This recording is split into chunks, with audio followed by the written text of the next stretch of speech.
All right. Pound CAD will doesn't have a signal, but if we do, it will be a good sale as well. Same as Pound Newsy.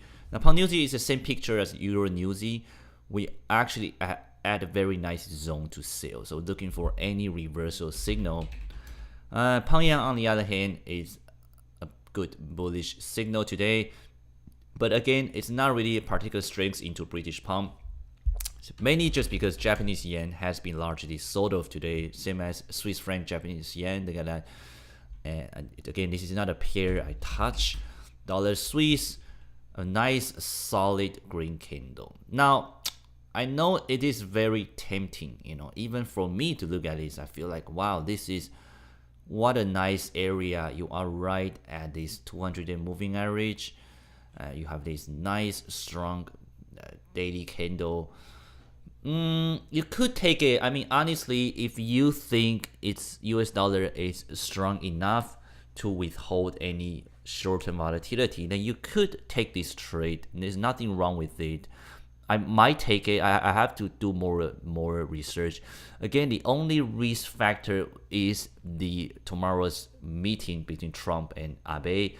It's also during the meeting the weekend. So depending on how you anticipate the meeting gonna play out. I do think it's more in the positive side. As I mentioned, yes, you're gonna have a lot of talks and political drama, but if you look at it, it's such an important factor for Japan and China, right? For Japan and US. As I mentioned, you have to look at what's on the stake. Donald Trump is a businessman. US is a business country. So when nation to nation, you have to look at what's on the stake. Again, I keep using US and Mexico. There's again nothing wrong with Mexico. It's just they don't have much leverage over US. The thing they can provide is a cheap labor and some agricultural products. That's it. So US can easily replace those things. In fact, that's what he wants to do, to replace the Mexican labor to a US labor. So the stake for US on the table is very low. For China, virtually it's impossible to turn the table around to be the protectionism. There's such a tremendous amount of trading happening between US and China. So it's simply they cannot turn over their head. Same thing applies to Canada. There's such amount of energy resources that US need. So what about Japan? Well, Japan is very simple. Japan is the only military coalition between the North Pacific Ocean area for US.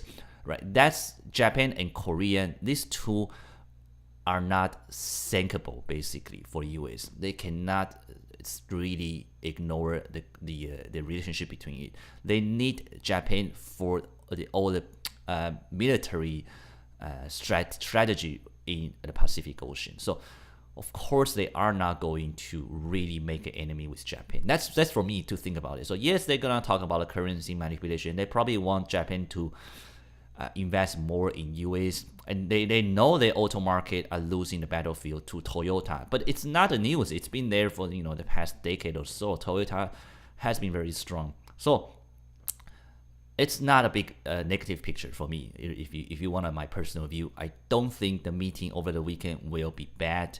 I just think, and you have to think about Prime Minister Abe is the only Prime Minister that gets to meet Donald Trump already at his apartment in New York after the election, right before he took the office.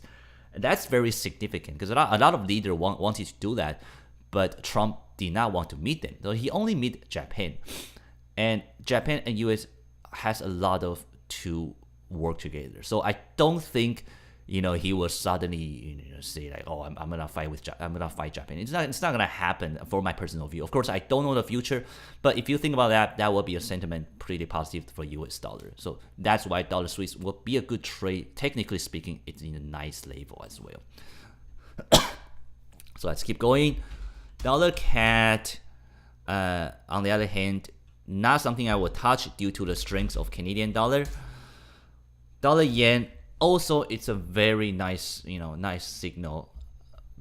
So depending on how you like to do it, you can do dollar yen, you can do dollar Swiss. It's really depend on your personal choice.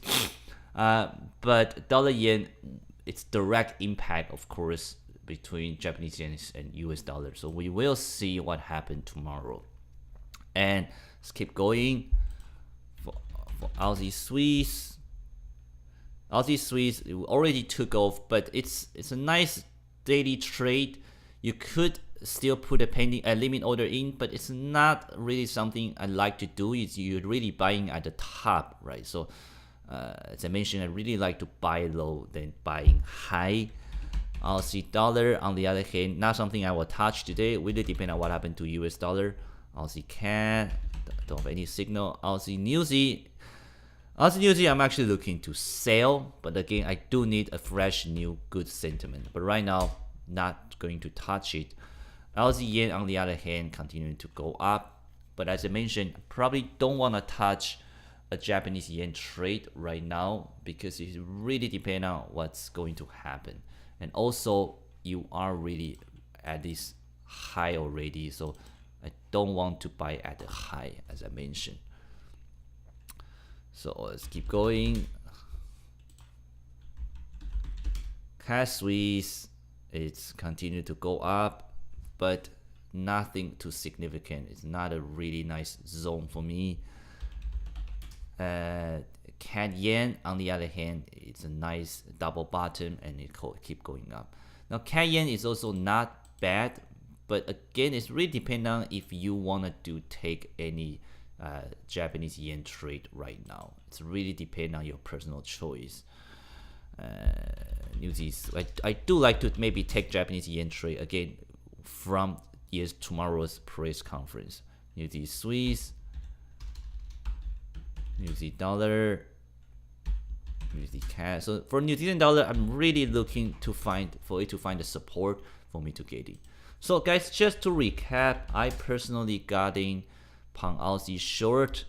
Of course, we have a lot of yen pair that are looking very good to the upside down, but it's really depend on how you want to trade it. All the yen pair is looking to the upside down, but it's might just be the short-term sentiment. The only thing that you can take with the fundamental strengths will be Aussie yen, but Aussie yen, it's already quite high for me. I don't have enough room to go. CAD yen, on the other hand, will be a much better currency to buy, and New Zealand yen will be a good zone to buy if we have a signal. And finally, dollar yen will also be a good buy if you are interested to get into it.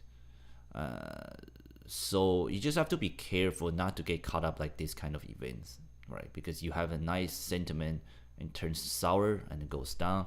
Another nice bullish candlestick and then goes down. So we'll see what happens. All right, guys, that's it for me. Again, you could take dollar yen, dollar Swiss, really depend on your risk appetite. If you predict tomorrow the press conference is going to not be too much a wild event, you could take it. Okay. All right, we'll see what happens tomorrow, and I'll be back with another daily analysis either tomorrow or over the weekend with a weekly outlook. Thanks for watching, guys. Hope this is helpful, and I will see you very soon. Bye bye.